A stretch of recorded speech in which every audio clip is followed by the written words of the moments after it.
Sa NBA naman, isang araw ng mga malaking points, kakaibang comebacks at sunod-sunod na panalo sa NBA kabilang ang game-winning 3 ni Devin Booker kontra OKC at mabigat na performance ng LeBron at Luka tandem kontra Memphis Grizzlies. Ang ibang detalye alamin sa pag-abante ni Jonas Lavarias.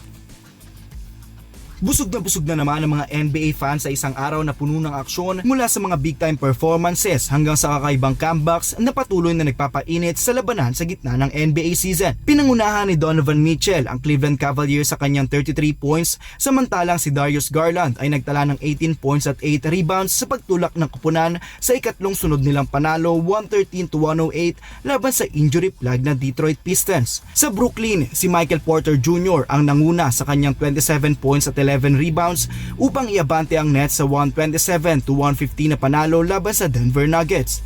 Nakatulong din sina Noah Clowney ng 22 points, Daron Sharp at Cam Thomas ng tig 17 points. Nagpasiklab naman si Norman Powell ng 34 points upang tulungan ang Miami Heat sa 125-106 na panalo laban sa New Orleans Pelicans, kasama si Kelly Ware na nagtala ng double-double performance at Nikola Jovic ng 19 points off the bench. Sa Orlando, si Desmond Bane ang bumuhat sa Magic sa kanyang 31 points kasama sina Paolo Banchero at Anthony Black sa 135-127 na panalo laban sa Indiana Pacers na nagtala ng ikalabing-dalawang sunod na pagkatalo. Nagbalik naman ang sigla ng Minnesota Timberwolves sa 145-115 na panalo laban sa Washington Wizards sa pamamagitan ng 35 points ni Anthony Edwards kabilang ang 18 points at 14 rebounds ni Rudy Gobert at 22 points ni Julius Randle. Sa Phoenix, si Devin Booker naman ang naghatid ng game-winning shot sa huling 2 segundo ng laro kasama ang reserve na si Jordan Goodwin na kumamada ng 26 points at 8 triple